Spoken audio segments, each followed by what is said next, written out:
Okay, this is part 23 of my walkthrough of The Legend of Zelda Ocarina of Time. In the previous part, part 22, I obtained the ice arrows by going through the Gerudo trials. The ice arrows aren't that useful, but I just mostly went through the trials for the fun of it.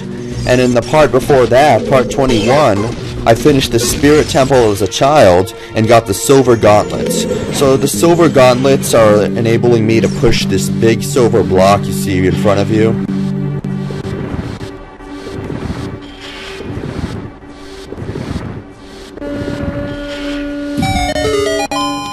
Yeah, you'd think with all that extra strength, Link's sword would do more damage, because wouldn't he be able to swing it a lot harder?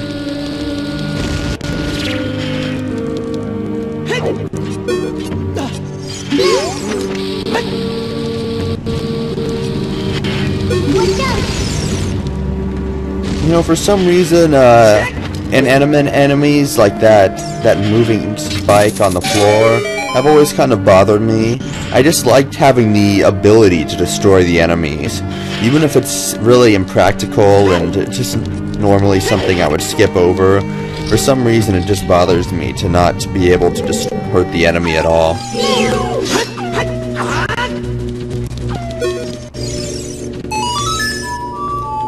Okay, you probably remember these Triforces. You just play Zelda's Lullaby on them, and then something happens. Usually a chest appears, or it opens a passageway.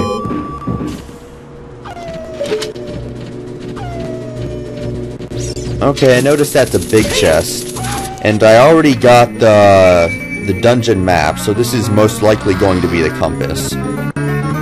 As I mentioned several times throughout this playthrough, most dungeons have 3 big chests, one of them being the dungeon item and the other 2 being the map and compass. And usually if you didn't beat a boss or do something significant to get the big chest, it's usually either going to be the map or the compass.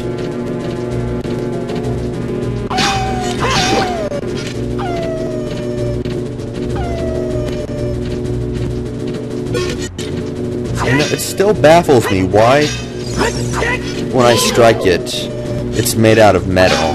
Like the head, the body doesn't seem to be made out of metal. It's just those, I guess you'd call them paws or claws.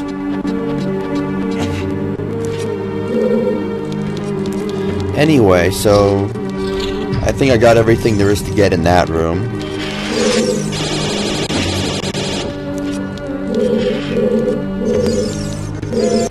So it looks like there are 3 doorways in this room. One of them is the doorway I already went in.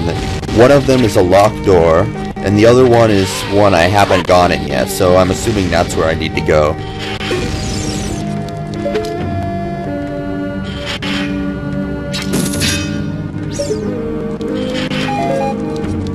Already gave me some extra bombs, that's always helpful.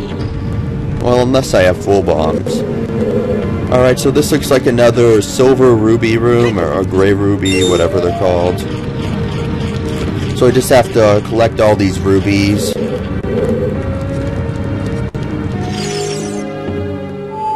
Let's see if I can remember this.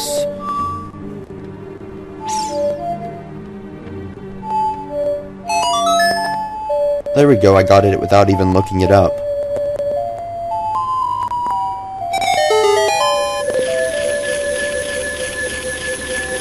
I can hear one of those gold spiders.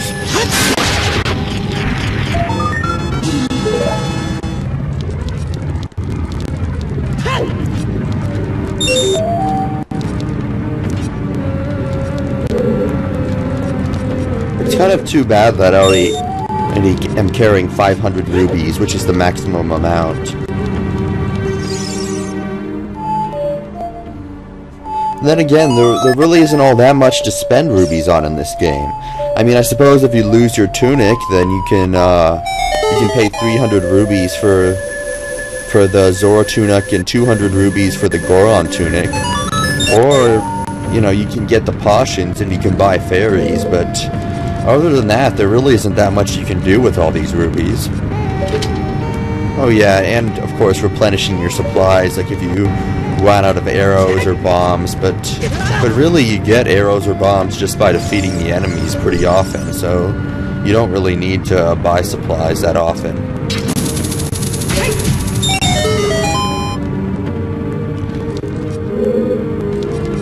So another thing that's not totally realistic, but it doesn't really bother me, when I use the hook shot, I just travel through solid objects like those rocks.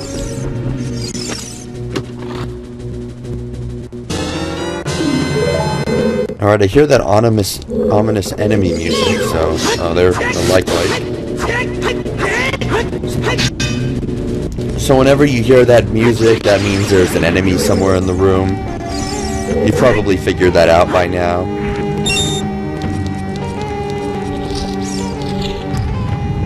Alright, I got the small key, so that means I can go in that locked door in the center and proceed with the dungeon.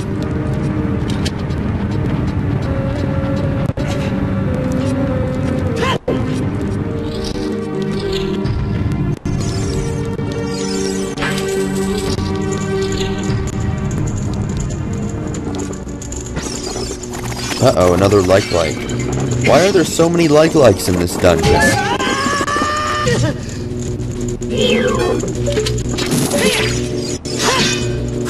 That's another thing that bothers me.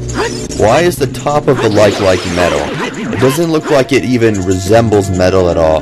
Like, at least with those wolfos, it kind of looks like it could be metal, but this is just a giant blob.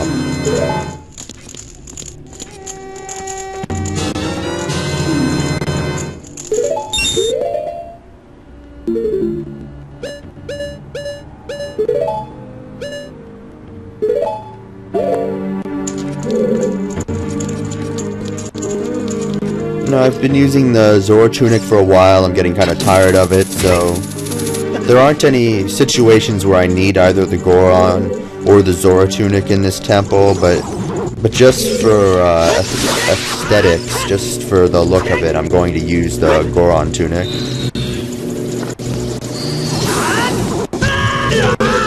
Okay, so it looks like there's an invisible enemy here. Oh, this isn't good. I probably should use the Eye of Truth. I was hoping I could defeat it without that, but it doesn't. But it looks like it's getting kind of close. I don't want to risk it anymore.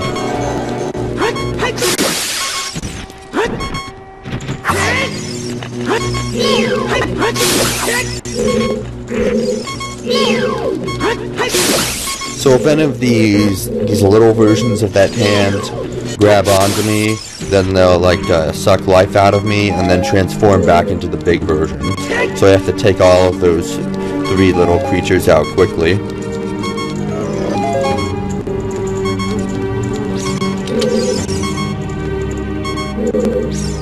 Okay, as you can see, this mirror reflects light, and then you just reflect that light into one of the suns and something happens. So because that burned up, I'm guessing that means that's not the chest you want or something bad happens. So I'm worried that's one of those chests that shoots ice at you and freezes you. And if that happened to me right now, I'd die, so I don't want to risk opening it.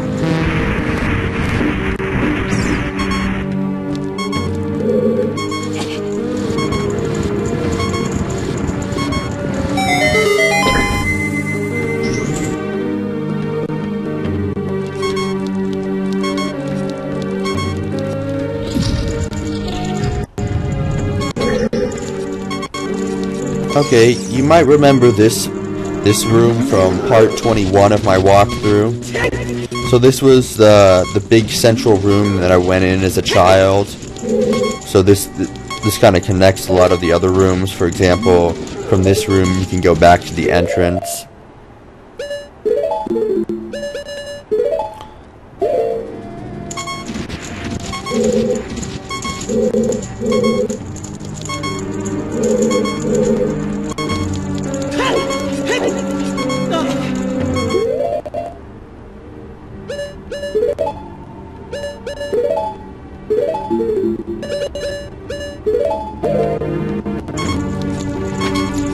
Okay, I made it across, and now... Oh, that's funny. I didn't know you could hit those rusted switch is with the side swing like that. I thought you had to press them down.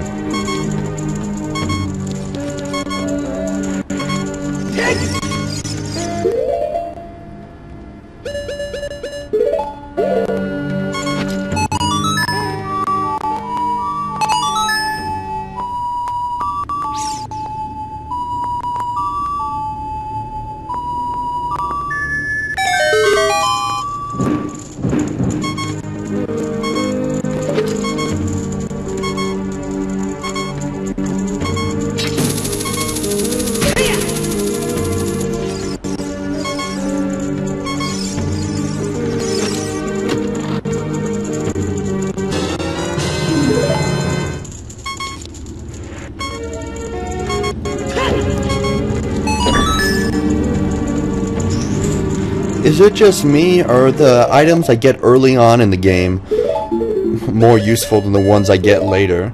For example, the hook shot is the first item I got as an adult, and that seems like it's the most useful one.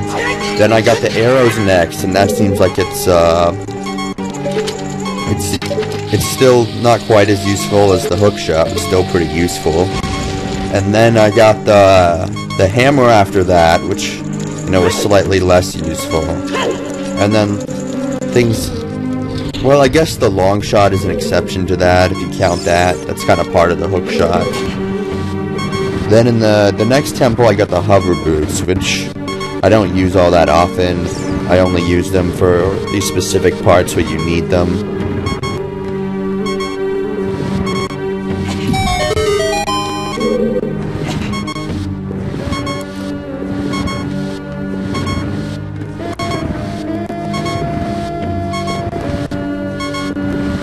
Okay, so this actually leads back to the entrance. This is what I was talking about before.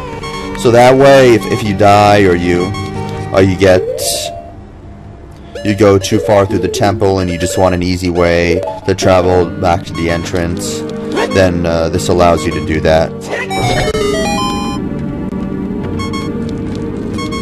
Maybe like if I want to leave the temple to get supplies or fill up some bottles and then come back later. So this is kind of like an elevator or something.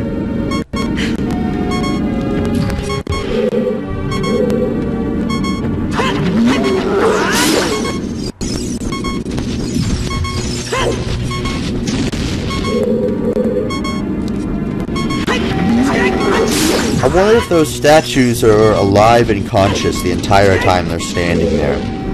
Like, think of how difficult that would be to stand there for years and years, because they were there when I was a kid too. So those statues are just standing there for 7 years, just on the hopes that I might attack them and they can take me out. That really takes a lot of diligence to do that. That takes a lot of discipline. I mean, who else has that much dedication to their job to just stand there in the same spot for 7 years? It's probably longer than that. It might have been here for hundreds of years, for all I know.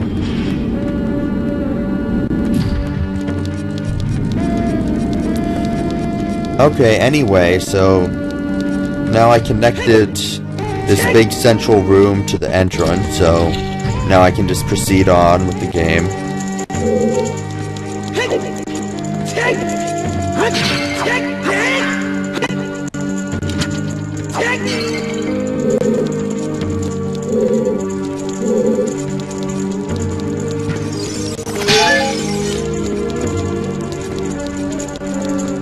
Alright, I got some hearts, that's good.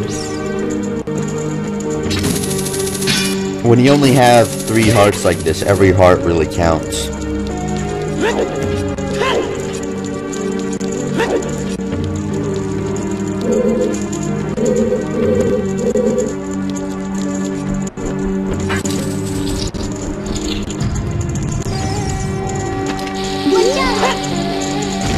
You know, this 3-heart thing isn't really as difficult as I expected it to be.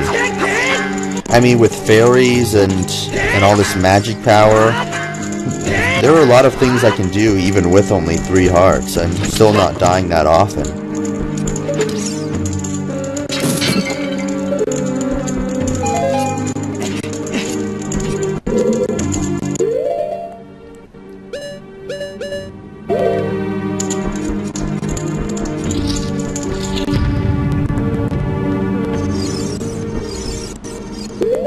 Okay, so another one of these mummy things.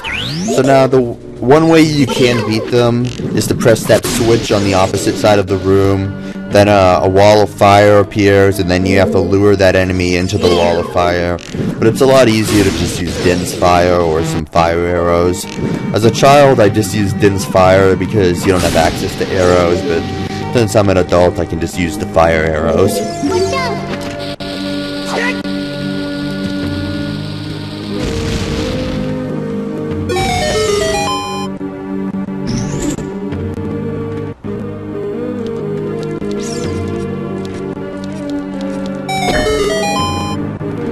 Yeah, that's the switch I was talking about. Okay, so that other door is locked, so I can't go in there yet. Alright, that's a silver switch, so that's one of the switches that is only pressed down while something is on it. So I think you have to make one of these statues stay on it. So I guess I could do that by freezing it with a Deca nut.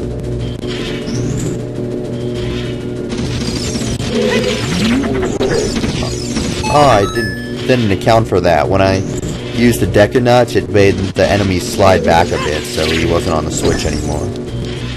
Oh, I just did it again. Oh wait, the enemy just jumped on it, so that'll just give me a second, but I think it's enough time.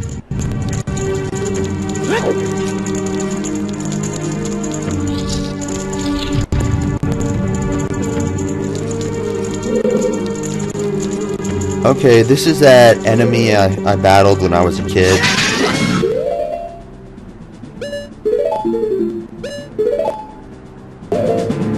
Let's see how many hits it takes with this big Goron sword. Uh-oh. That isn't good, so one hit knocked me out.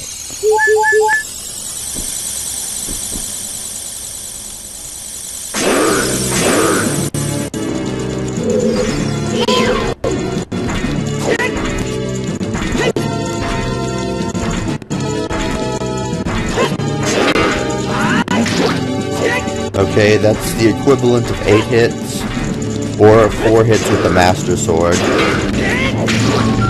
I should have mentioned that's 8 hits with the Kokairai sword, the sword you have when you're a child. Wow, look at how easier this battle is as an adult than when I was a child.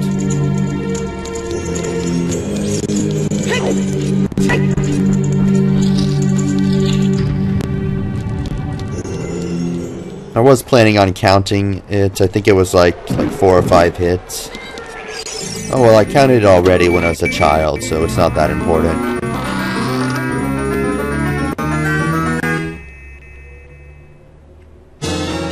Alright, I got the Mirror Shield.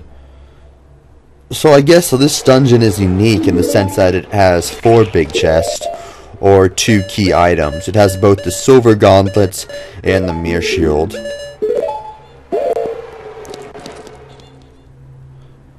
Now, one great thing about the Mirror Shield is that those like-likes can't eat it, because it's a unique item. So if you lost it, you can't just go to a store and buy another one.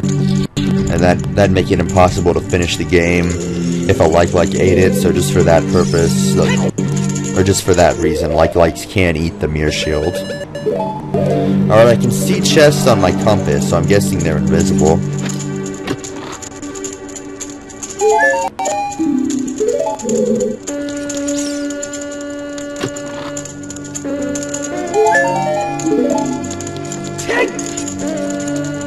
Well, I have full hearts, so those 2 chests weren't all that useful to me right now. Okay, now that I have the Mirror Shield, I don't need one of those giant snake statues in order to reflect light. I can just reflect light myself with the shield.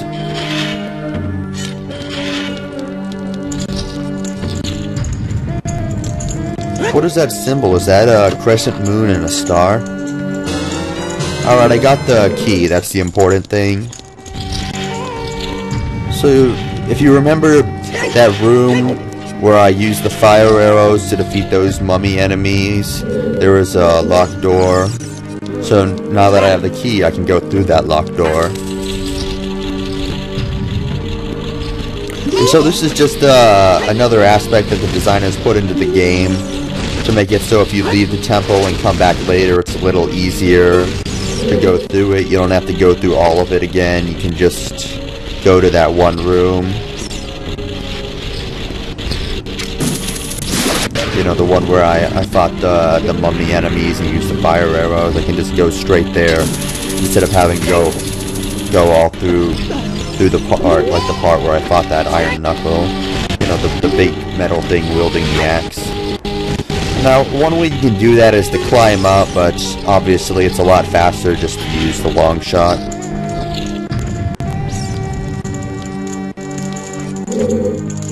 Okay, so there's a door with bars there, so I guess I'll just skip that and go in here.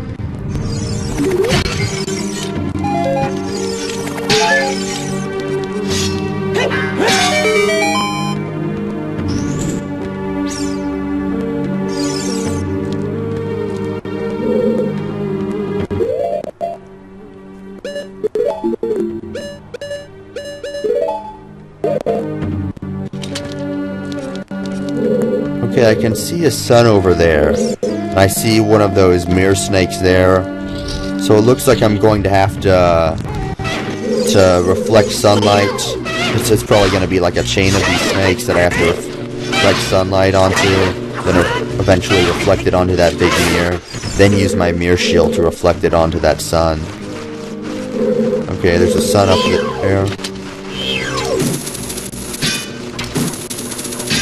Probably isn't that important though.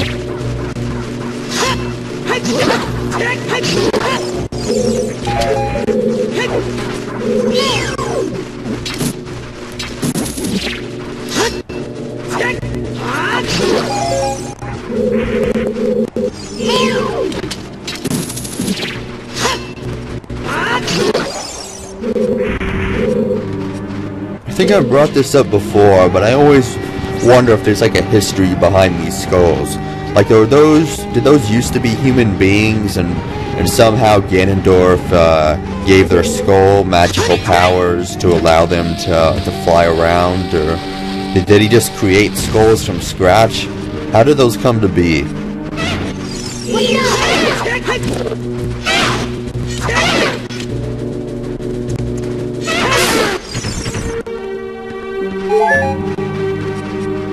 I remember those lizard enemies, those were like mini-bosses when I was a child.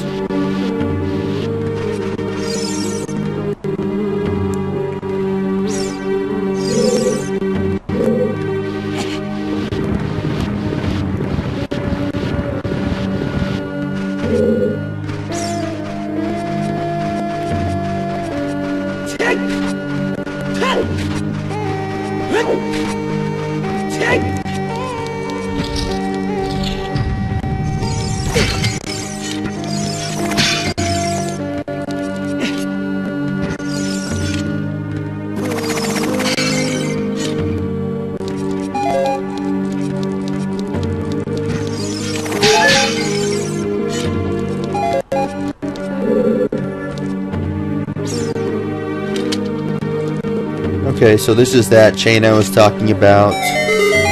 I just reflect the light from the ceiling to one mirror snake to another mirror snake to that giant mirror to my mirror shield, and then finally onto that little sun.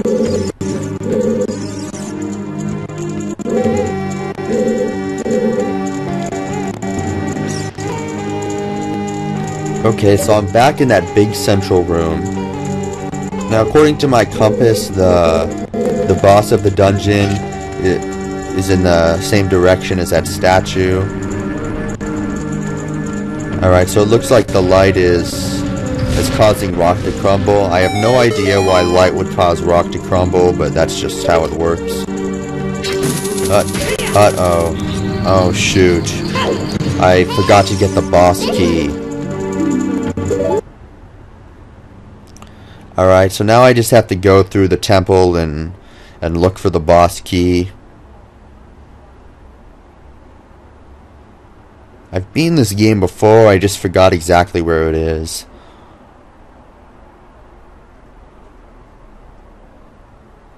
Let's see, was it in here? I think this is where I was when I was a child. So now I'm just, you know, looking on my map for chests. You know, you'd think because Link has the Silver Gauntlets that he'd be able to push these little tiny blocks that you could push when you were a child a lot faster than this.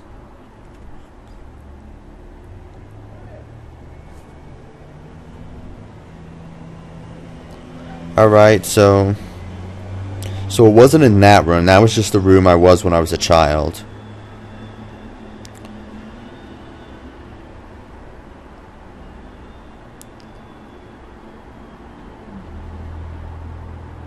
Okay, so as you can tell, I'm just speeding this part up. Oh. Uh-oh. You see that right there? That Triforce? Because of a graphical error with my emulator, I couldn't see the Triforce there. That's what I missed. That's just really irritating.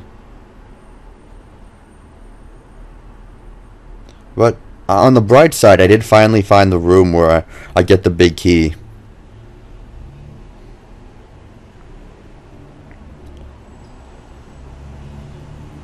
Or I guess the boss key is what it's called. I keep getting that mixed up.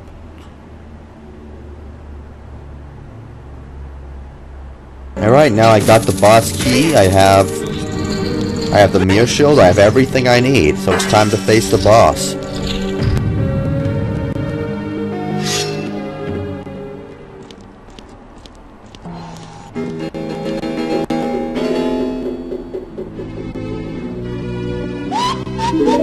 Alright, so these are these two witches that sentenced the girl I talked to 7 years ago into this black puddle or something.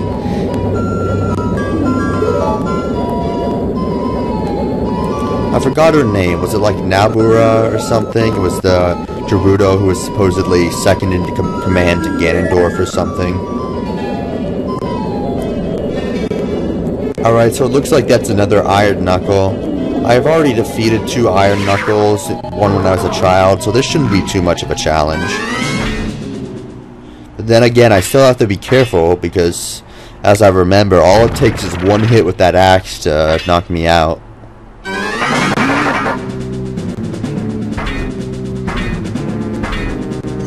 So I think when I was a child, I'm not completely sure, but I think it took 20 hits to knock the armor off, and 30 hits to destroy it altogether. So let's see if this one takes more hits. So I've already hit it with 4 bomb mouses, which is the equivalent to 8 hits with the Kokairai sword, 5, 6, so that's 12 hits with the Kokairai sword,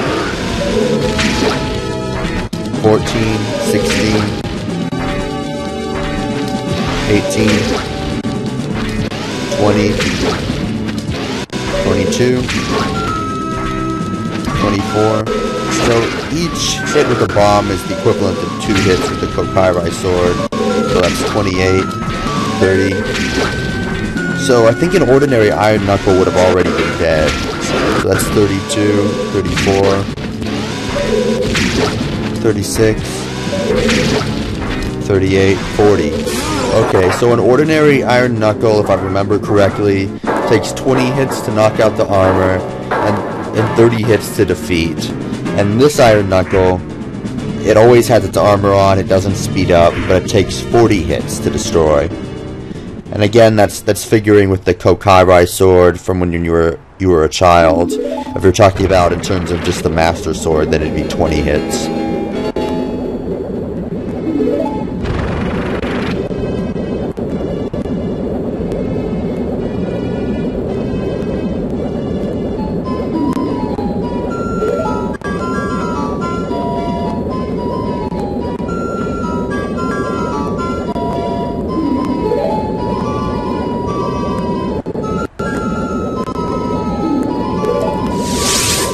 So these witches they have mind control power, they have the power to brainwash people. Why don't they just brainwash me? Or why don't they put me into that puddle like they did 7 years ago? I'm not exactly sure what to call it. Maybe a portal is a more accurate word.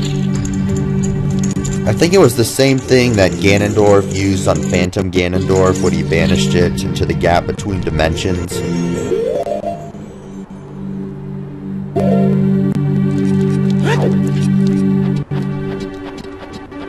Maybe it's like catching a Pokemon. You gotta get it into a weakened state first. Like maybe she has to get me onto the ground, and then when I'm weakened, then she can use the portal on me.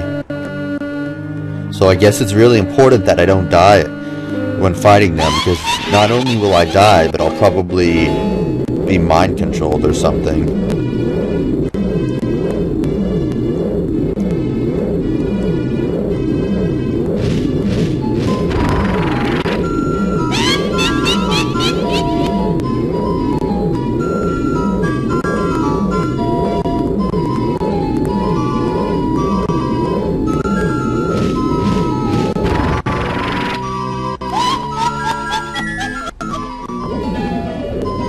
So I suppose, excluding Ganondorf, this is the last boss battle I'll have. Well, depending on what's in Ganon's castle. So, I'm pretty sure this is the only boss so far that's actually talked to me. Or the only boss that was humanoid. The only other humanoid things I faced are those Gerudo ladies who tried to put me in jail.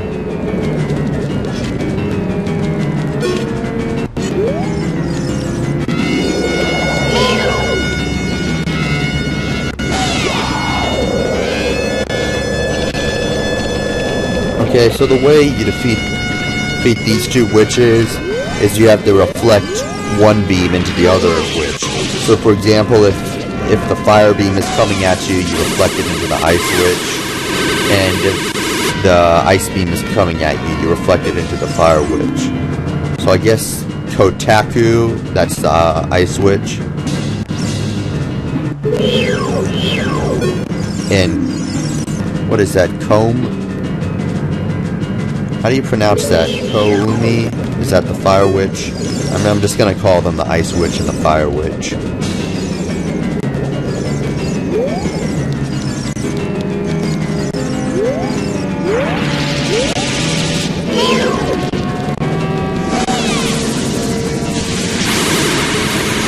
Oh, I didn't quite get her.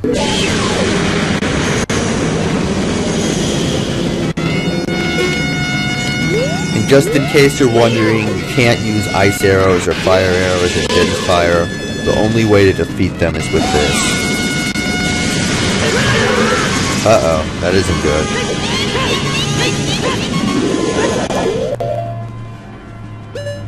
You know, to be safe and because I have plenty of magic power, I'm just going to use this. I think it's called Naruri's Love. It's like a force field that makes you immune to attacks. It lasts quite a while, too. It costs 12 magic power, but I think it's worth it. So, if you have the regular magic gauge that you start out with, you can only use this attack twice with the full magic gauge. But because I have the doubled magic gauge, I can use it 4 times.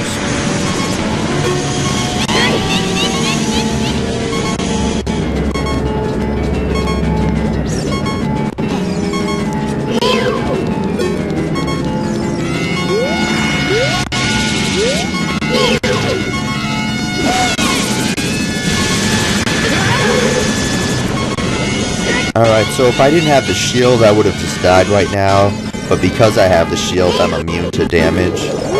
I still get knocked back, I just can't be damaged.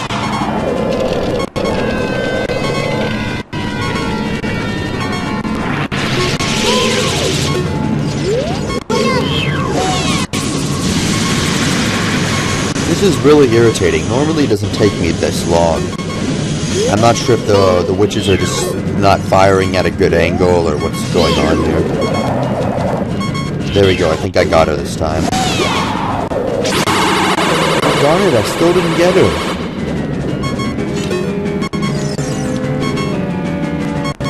Alright, I should probably activate another Naruri's Love to be safe. Because once again, if I get hit again, I'm probably going to die.